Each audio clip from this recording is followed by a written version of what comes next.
Secretary General, Generals, Admirals, Professors, ladies and gentlemen. I would like to start with a short word of welcome. I'd like to thank for the Secretary General, Colonel Magister Dr. Baumann from the Ministry of Defense has taken the time to open this event. This high mark of appreciation for this only incipient event means a lot of responsibility to make this endeavor a successful event. Dear Secretary General, I would like to ask you for your statement.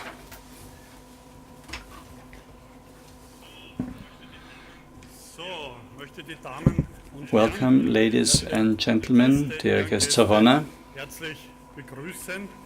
I come directly from the conference of the Secretaries General.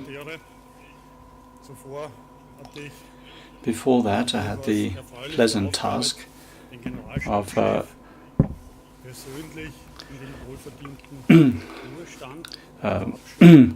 thanking the Chief of Staff for his activities on the occasion of his retirement, and I've been very pleased because I've been able to assist him in various ways in the past 15 years. Now, in the beginning, I would like to welcome all of you and also extend the greetings of Minister Kunasek from the Ministry of Defense, who's currently at this retirement ceremony. I would also like to welcome Brigadier Peischl. Thank you very much for the very cordial reception, and thank you for giving us the opportunity of addressing this meeting. I would also like to thank Brigadier Siagur, because the National Defense Academy has provided the Sala Terrena, the facilities here, and I would also like to thank the Ministry of National Defense, who have provided us with the resources and the budgetary means, and were also present here. And my special thanks go, of course, to all our international guests who are here in Vienna today. And we believe that the facilities here are quite special, and we believe also that our city is quite special. We have a long-standing tradition, actually more than 2,000 years of history that we are all proud of. A lot of ideas and strategies have originated here in Vienna.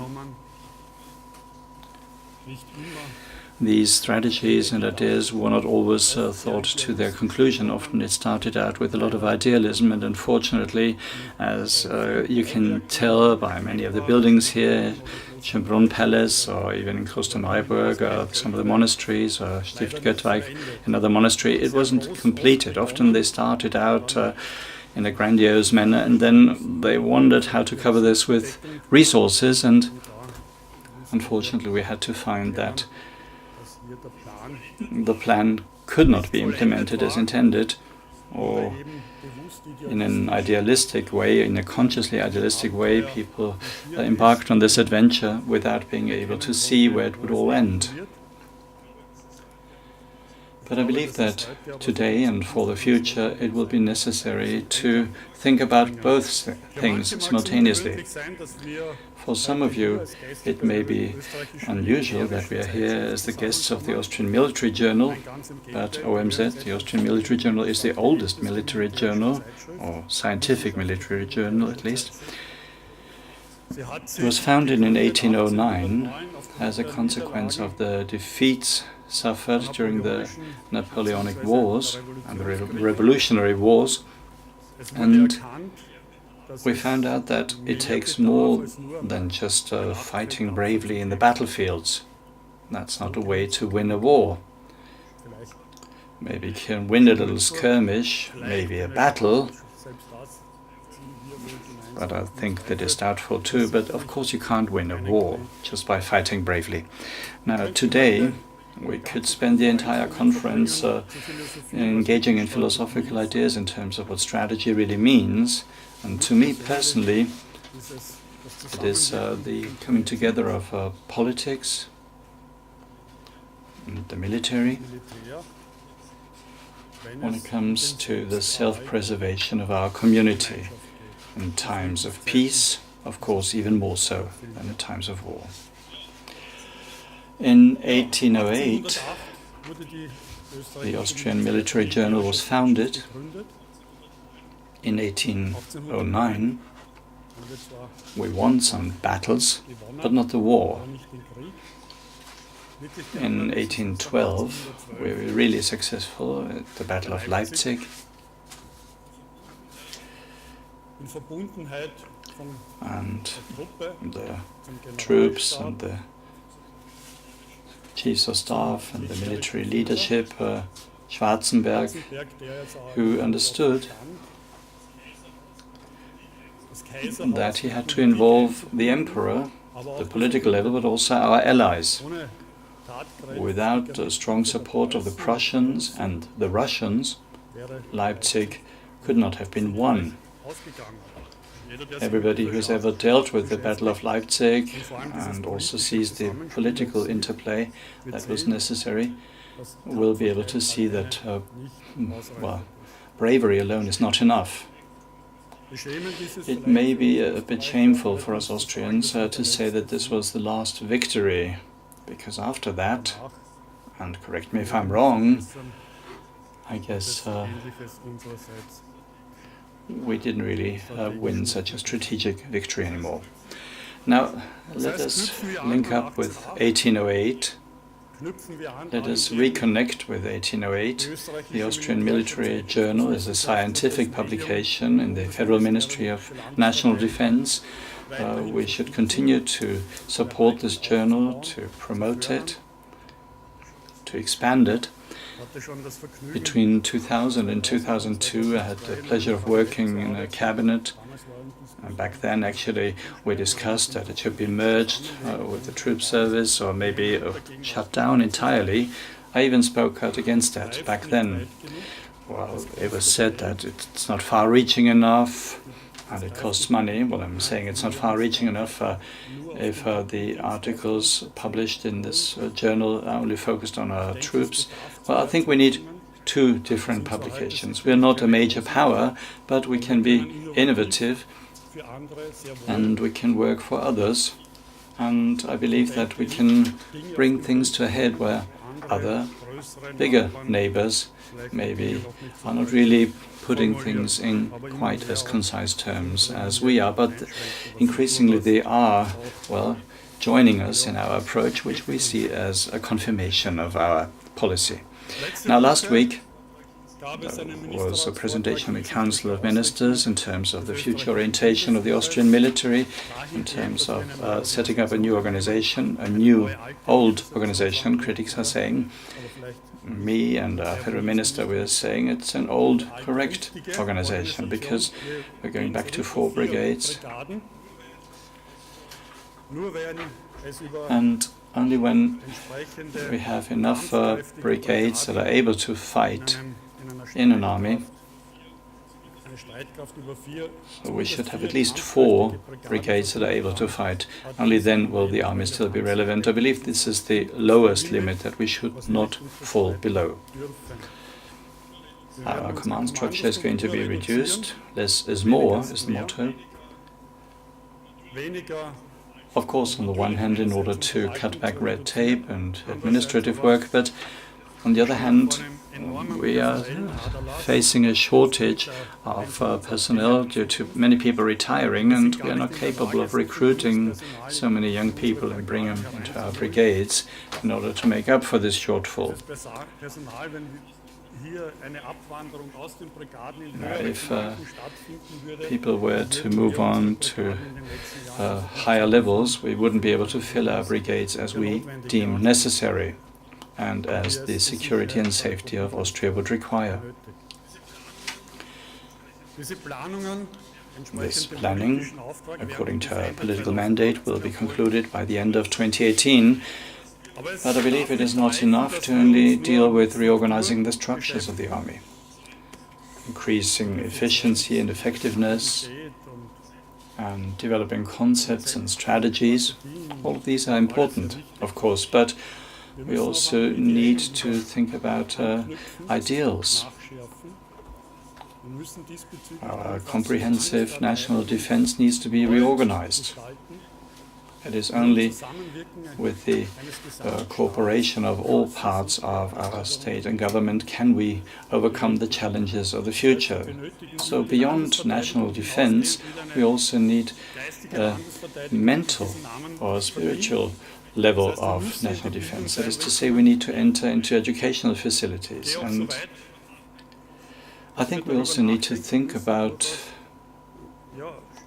starting already with 10-year-old children in order to create a positive atmosphere for a career in the Federal Army. Simply to make sure that people want to serve the community, want to serve our citizens. So we should reward if you contribute something that goes beyond the norm for our republic. And this cannot be only remunerated by way of money. It's about idealism, it's about a sense of belonging, it's about heart and love for your fatherland. And that, I believe, needs to be conveyed in a positive manner in schools, starting with the ideological national defense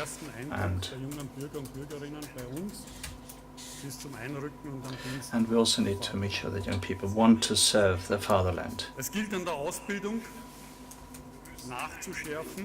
We need to also find a common corps of officers, non-commissioned officers all the way to higher officers, all the way up to the general level. We are one community, one leadership corps, and a lot of things have meant that we need we drew a sharp limit between non-commissioned and commissioned officers, or between the different levels. I believe that all of these things need to be rethought and redefined, and I believe that the Austrian Military Journal has an important role to play. We have a completely different level of education today. We have academically trained officers today who maybe will be able to contribute more in future than just tanks in the battlefield. So all of these things need to be rethought, redeveloped jointly. That means that the military level will lose in importance or significance. Quite on the opposite. Quite the contrary.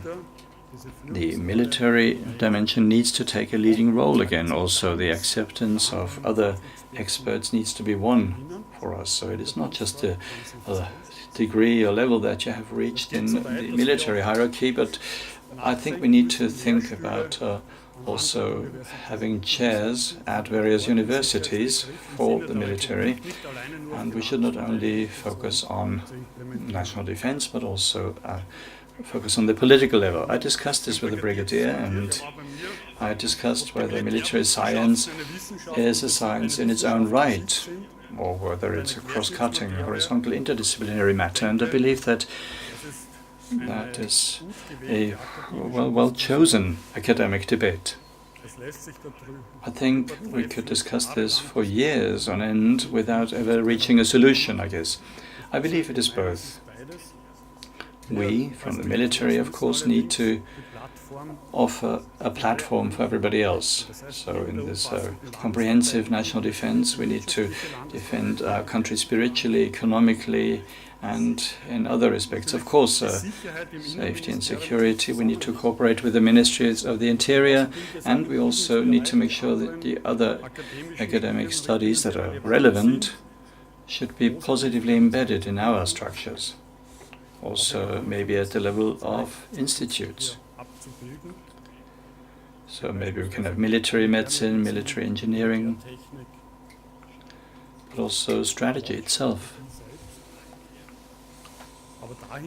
So we want this to be a platform, a cross-cutting subject matter, and the commanders will be commanders.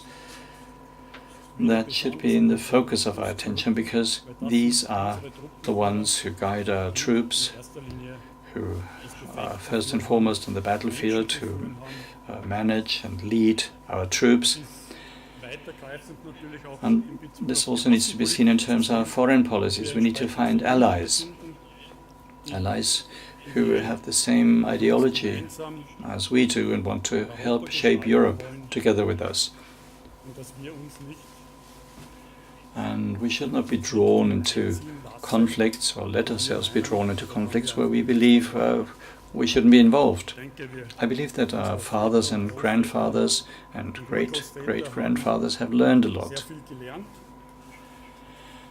I studied history, and in the introductory lecture I heard that we can't learn from history. Today I'm standing here and I would like to contradict this statement. I think we can learn from history. If you don't know yourself, you can't develop yourself. And the same goes for a state.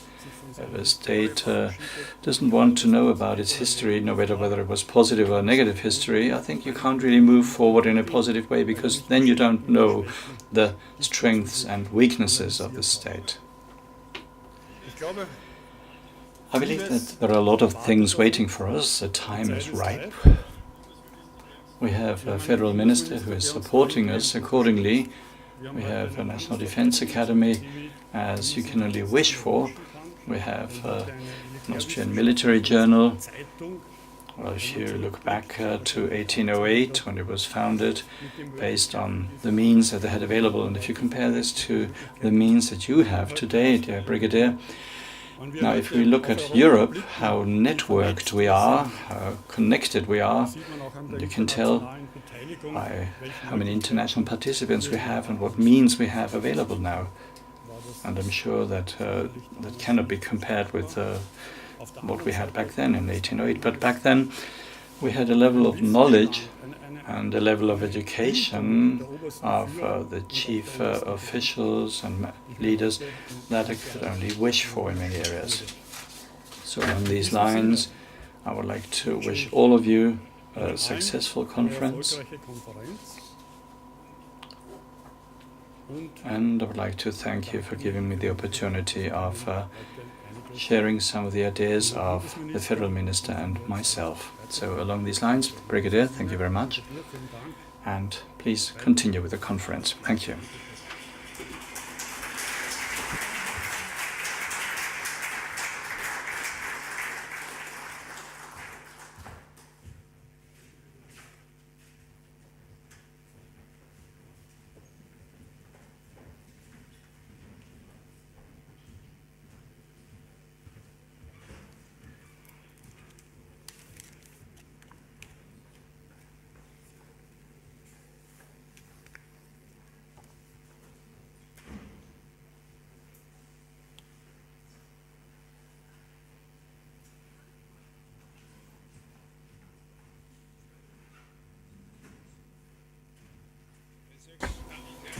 Ladies and gentlemen, another cordial welcome from me. I would like to thank you very much for having come from so far away and having taken the time to support this common endeavor of ours. I would now like to talk about the basic idea, the nature, the effect, the goals and the purpose of the Vienna Strategy Conference 2018. So let me say that I'm really proud, because it isn't obvious that Secretary General graces this event with his presence, and thus documents and highlights that we are really supported by our ministry, and I'm very grateful for that, because he has really helped us along the way. Now, I'd like to thank all the speakers, panelists, moderators, and our guests interested in strategy for their participation. It is only through that participation that we can reach the target of developing this platform further. Now, the basic idea of the conference 2018 is as follows. The editorial staff of the Austrian Military Journal, in cooperation with EMPA, the European Military Press Association, and the Center for Human-Oriented Leadership and Defense Policy, is now organizing this year for the third time the Vienna Strategy Conference, which aims to counteract the current strategy deficit in politics, diplomacy, sovereign administration, security executive, in the military and in private business management. Now, the origins of the conference. In the first conference, we worked with high-level speakers to define a strategy for the first time. Now, in the second conference, a possible structure for the military science core subject strategy was designed and discussed. And in the third conference, a concrete topic is now to be dealt with on the basis of the structure found in the previous year. Now, this topic is, in light of our guests from Germany, we chose the Quadriga from Berlin. Of course, we could also use the one on the Bolshoi Theatre, where there's a similar Quadriga. So there's a boom of Quadrigas in Europe now. So the narrative, cyber, or asymmetry, hybridity, resilience, new phenomena, old wine in new skins, or just a moving army of metaphors, as Nietzsche put it. So this is based on the observation that attempts are currently being made to describe, explain or excuse the majority of security policy developments or challenges through this mantra-like incantation of the Quadriga, or maybe even the Quadriga of artistic terms as a solution formula. Now, it could be a really new phenomenon. So it could also just be an attempt to sell old wine in new wineskins. And in the worst case, this could also conceal late covert remorse for failures in the past. Maybe an excuse that we didn't invest sufficiently in our defense.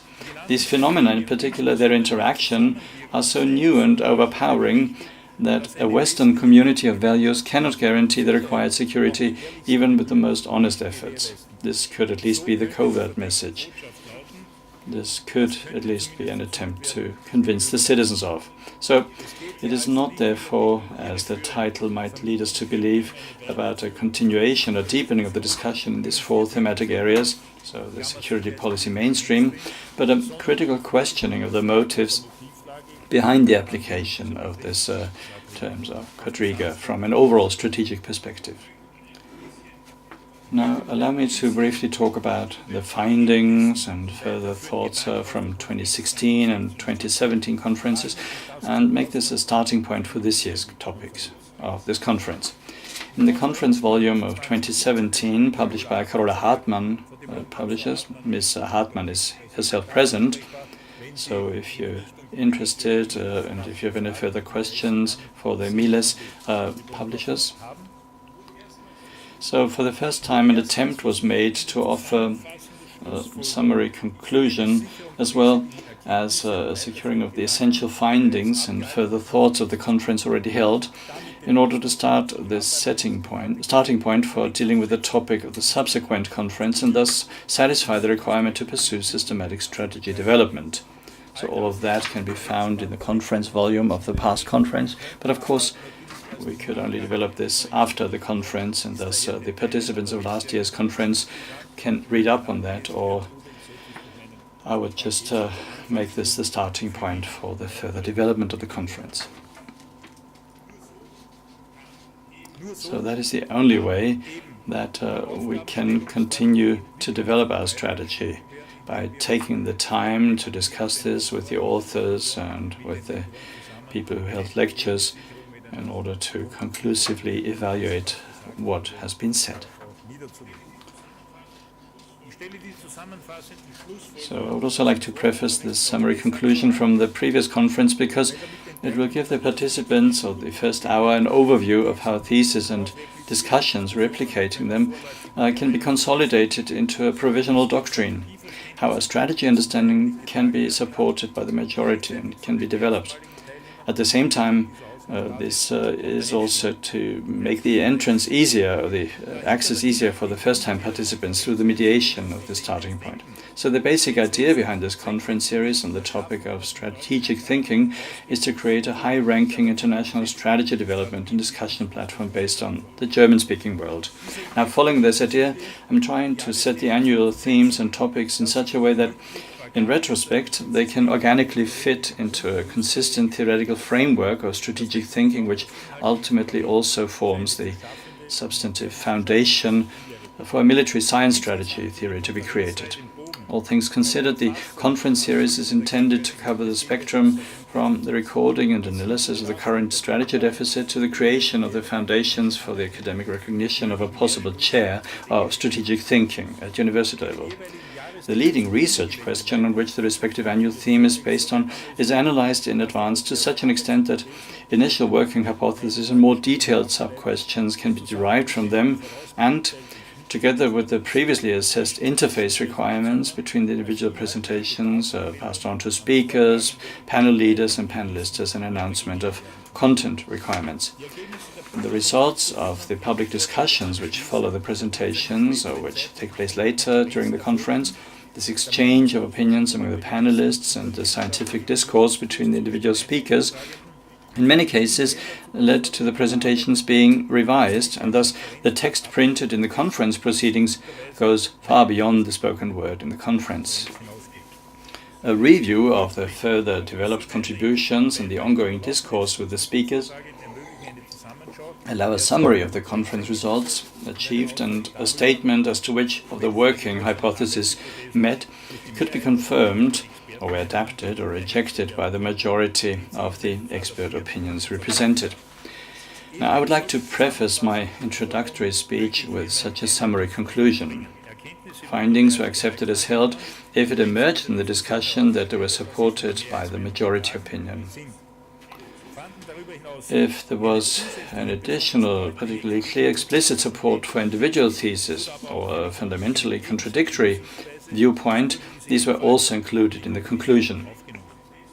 So within the meaning of a dialectical synthesis, it is attempted to bring together the statements and the discussion results which refer to the hypothesis set out in my introductory contribution in 2016-17, and which may contribute to their approbation or may require the further revision, especially if it is to be demonstrated that military science is particularly suitable for coordinating other disciplines with regard to a possible teaching subject of strategic thinking.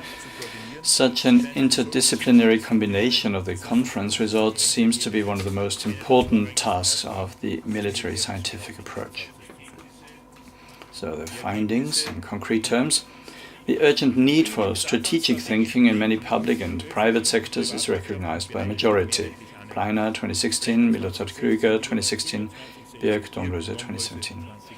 The approach to relate this omnipresent need for strategic thinking to the development of military science and to develop a periodic content-generating European strategy development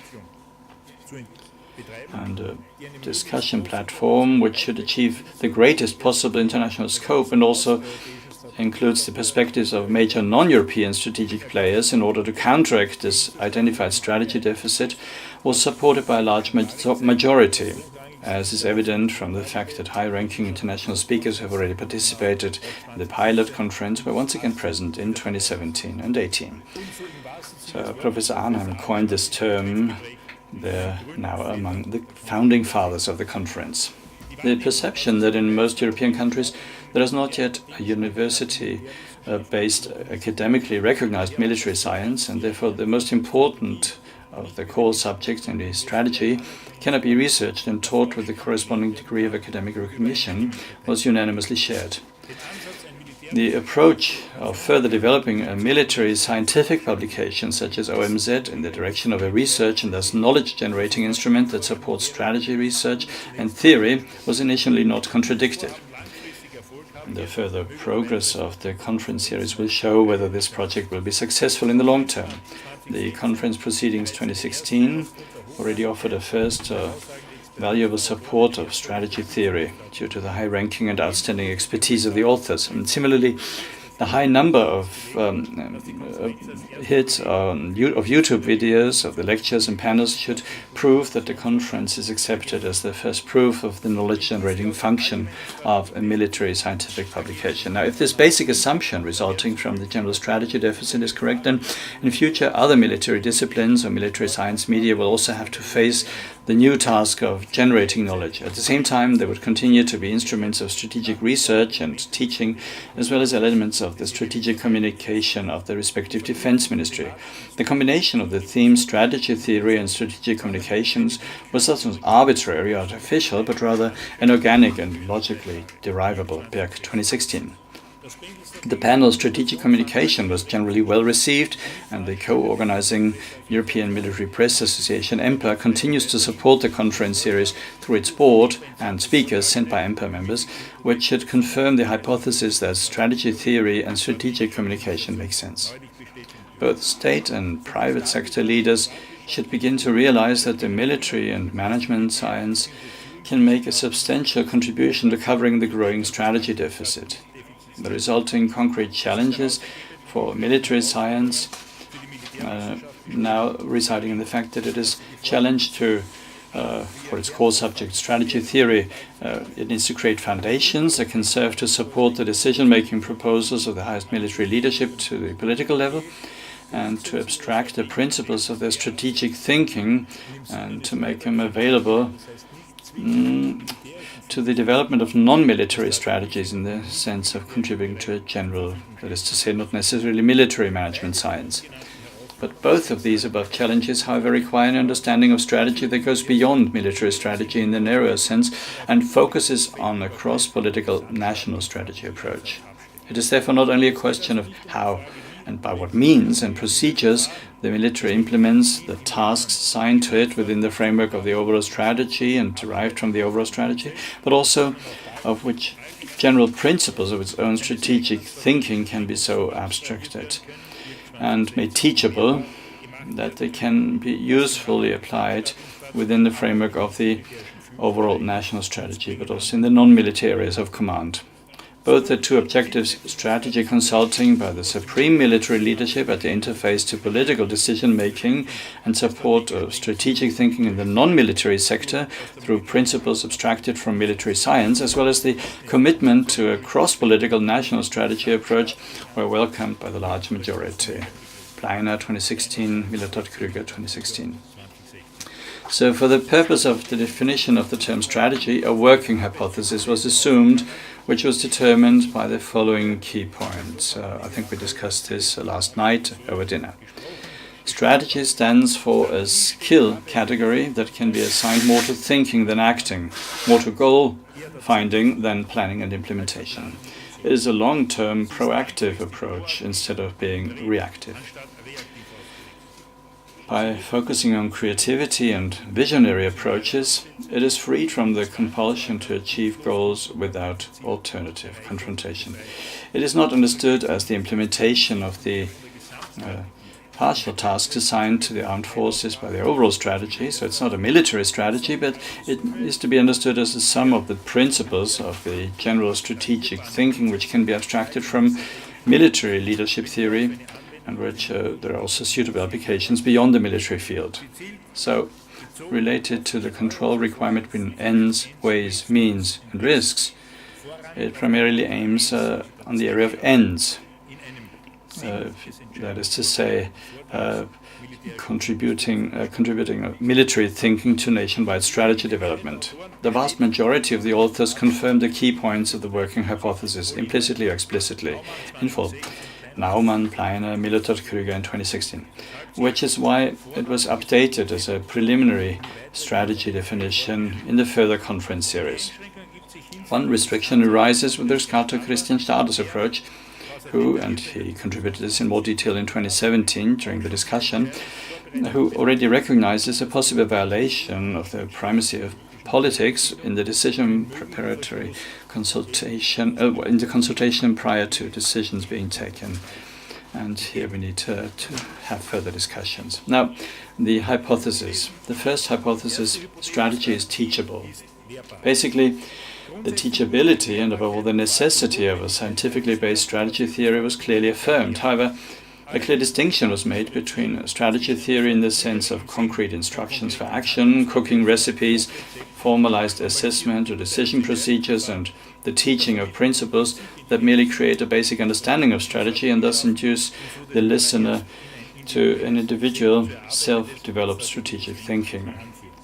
Schöftan 2017, Bleiner 2017, Pankratz, Rotheneder, Wimmer 2017. Now the discussions gave a clear majority agreement to the second approach.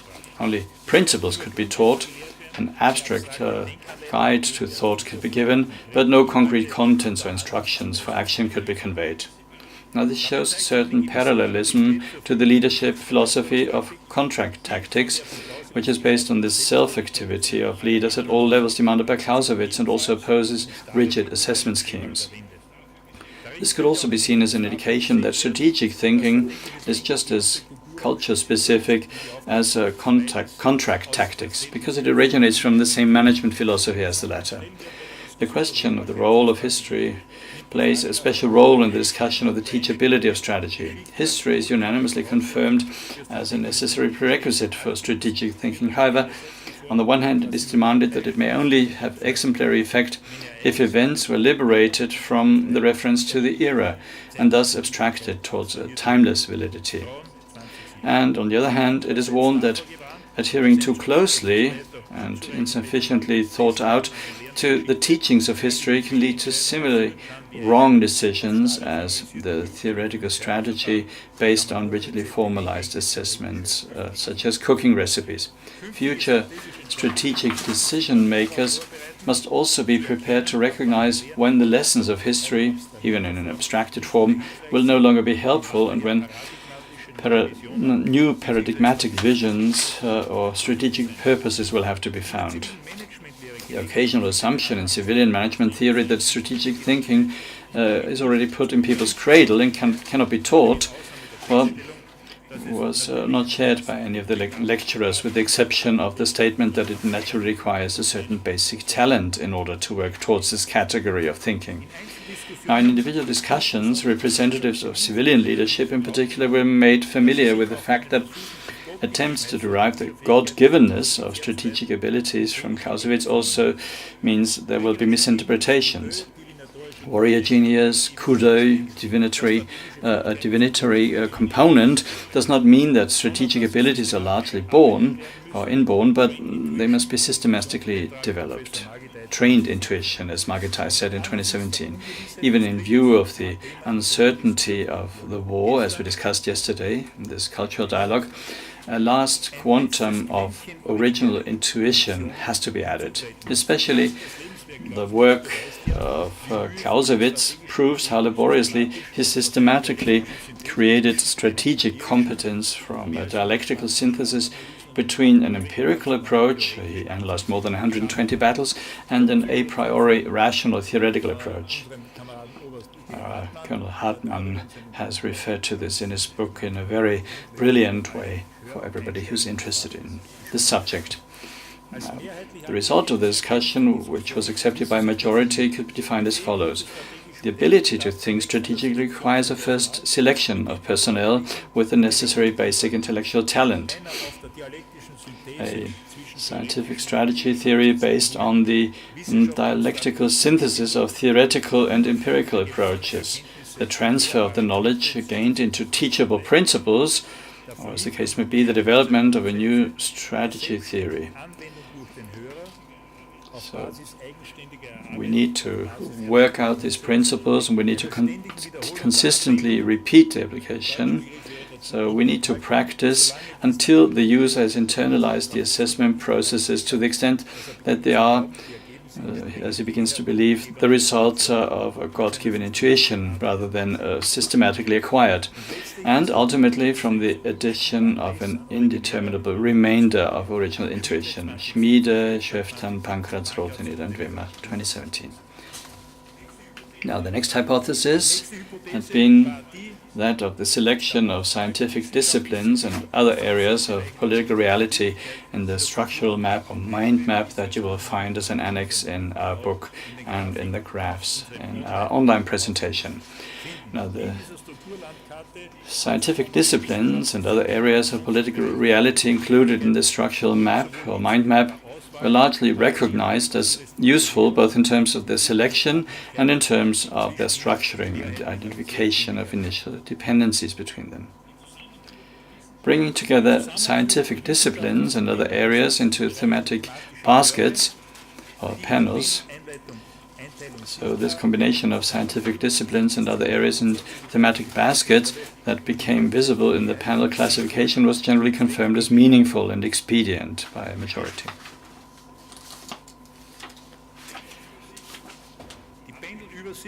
The representation of the maritime aspects of the strategy, once in a marine panel and a second time in the global commons panel.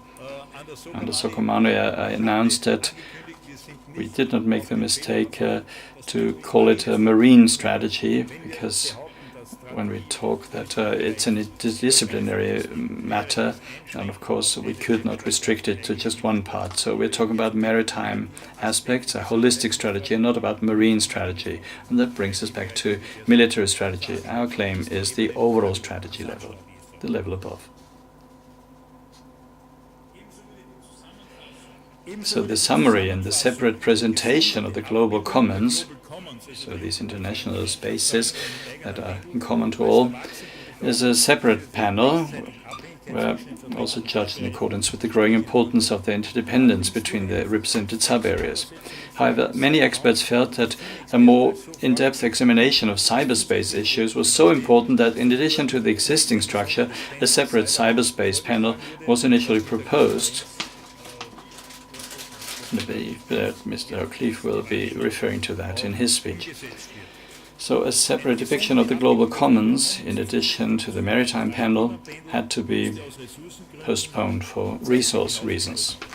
So we will be doing that, but we couldn't do it in 2018 for resource reasons. Now, the representation of the complex resources and economy through a presentation of the strategic implications of international energy flows was rightly judged to be not sufficient. So in 2018, we have a presentation as well as a panel on economy, energy and resources.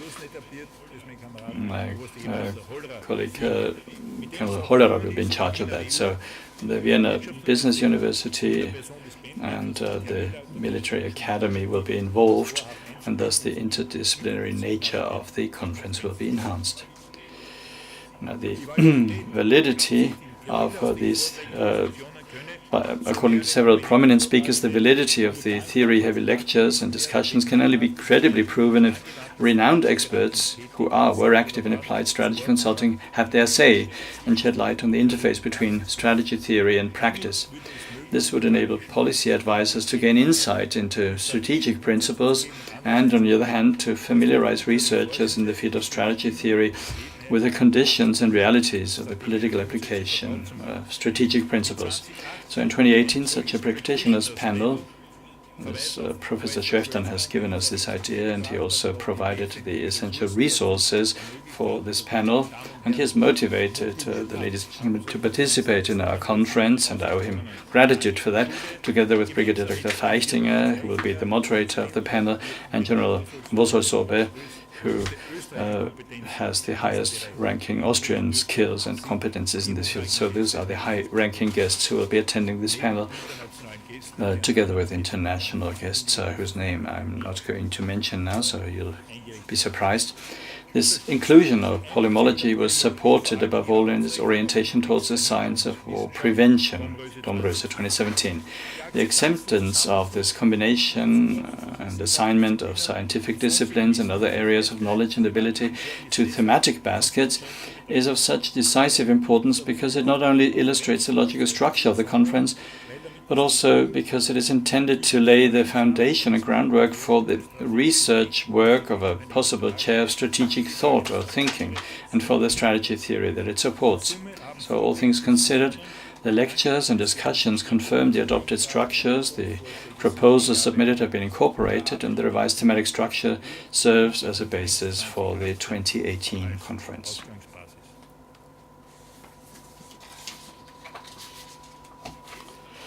Now, the hypothesis of tasks and functioning of a steering body for strategic thinking. The basic factors offered in my introductory contribution, Military Science as a Control Body, to volume 2017, in the sense of a working hypothesis to be controlled, the general principles of controlling complex systems, the coordination between theoretical and empirical scientific approach, between strategic thinking and action, between core and accompanying subjects, between military science and contributing scientific disciplines, between the purpose and target means ratio, and the determination of the risk to be taken, as described by Pliner 2017, between initial use and strategic reserve role, were explicitly or implicitly confirmed by most lecturers.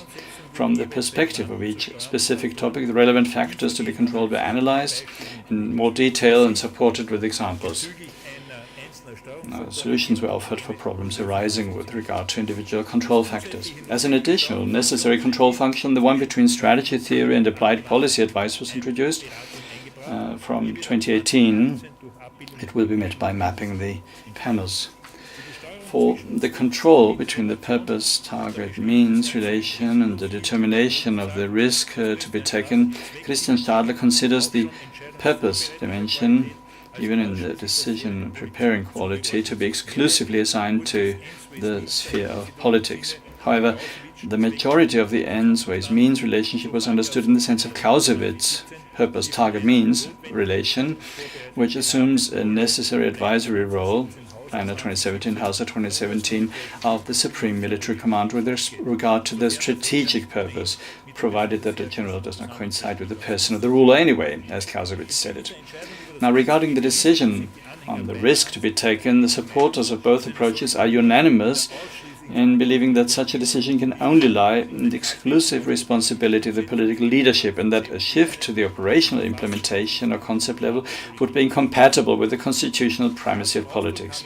It was clearly expressed in the majority of the contributions that the essence of the strategic thinking does not consist of being the master of each of those contributing subjects, but in understanding its basic functional principles with regard to the widest possible range of disciplines, Pliner 2017 and Eberhard-Steiner 2017, in order to be able to add their inputs to an organic nationwide strategic decision-making basis. A new control function to be considered results from the compelling necessity, networking or connection of synchronization between the national overall state strategy and alliance interdependencies. The suitability of military science for the exercise of a control function of strategic thinking. The most impressive proof of the thesis that military science is particularly suited to the exercise of a control function on strategic thinking is the fact that a considerable number of high-ranking, militarily educated and also further researching officers have made their profound contributions to the further development of strategy theory within the framework of this conference, and have not fallen back on a military strategic reference, but have fallen out of military science and general military leadership principles of military leadership that have abstracted thinking instructions that are constitutive and therefore indispensable for a holistic strategic thinking approach in other political fields. So they were able to include contributions from other scientific disciplines in a coordinated manner, although it also became clear that the input abstracted from military science could not be substituted by any of the other disciplines. With respect to the conference structure and organization, and thus I would like to end my presentation. So as during the pilot conference in 2016, we were faced with the task of meeting two antagonistic objectives at the same time. On the one hand, the extensive preparatory work, the challenging subject matter, and the intensive scientific interactions with high-ranking experts at home and abroad have led to an extremely large number of lecturers being found, which makes it possible to cover the range of disciplines and areas of knowledge and skills outlined in the structural map could be covered in a representative manner. Now, on the other hand, the total duration of extremely concentration-intensive lectures should be limited in such a way that sufficient mental recovery time remains to be able to follow the later ones with full attention and to be able to deepen further questions in personal conversations. Now, coordination with the speakers showed broad agreement on the approach of initially limiting the duration of the plenary lectures to 30 minutes, but I myself am not fulfilling this approach here, focusing on panel discussions, in particular parallel panels, and allowing the moderators to bring these results of the latter together in the plenary. Now, this allows, on the one hand, to offer a number of lecturers necessary to cover the desired interdisciplinary breadth, and on the other hand, the overall duration, which is intensive in concentration and allotted to the participant, is significantly shortened, resulting in a less crowded daily routine and leaves more time for further discussions. The disadvantage is that not all panels can be visited at the same time, but this is balanced by the consolidation by the moderators, the availability of all panels on the YouTube channel of the OMZ, the Austrian Military Journal, and the conference volume appearing in the appendix in the Carola Hartmann-Miles publishing house. Now, if the overall process is nevertheless very demanding in places, please bear with me. The high density of content stems from my ambition to derive the greatest possible benefit from the large number of outstanding experts who have agreed to support our project for an internationally recognized strategy development and a pioneering role in the topic of strategic thinking.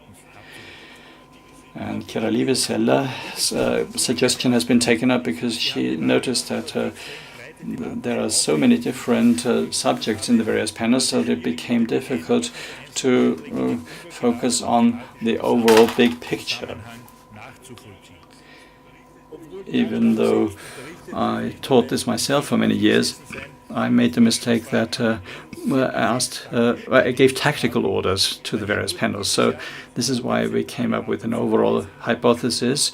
We agreed this orally with the speakers, but we left it up to them how the heads of the panels wanted to involve their individual contributions and embed them in the overall subject matter. And I hope that this can improve the overall subject. I'm very proud and would like to thank our interpreters that we have been able to convince interpreters that what is being translated here by the interpreters can be used as subtitles for the YouTube videos. So we have the original video in German with English, not really subtitled, but with an original English soundtrack of the interpretation provided by interpreters, and thus if the authors or the speakers have given their approval, we can also communicate beyond the realm of German-speaking countries, and I believe this constitutes not really a quantum leap. It's a major leap forward. So thus I would like to thank you for your attention. I would like to wish you insightful days, fruitful discussions and deliberations, and a constantly growing interest to continue to attend this conference also in 2019. Thank you for your attention.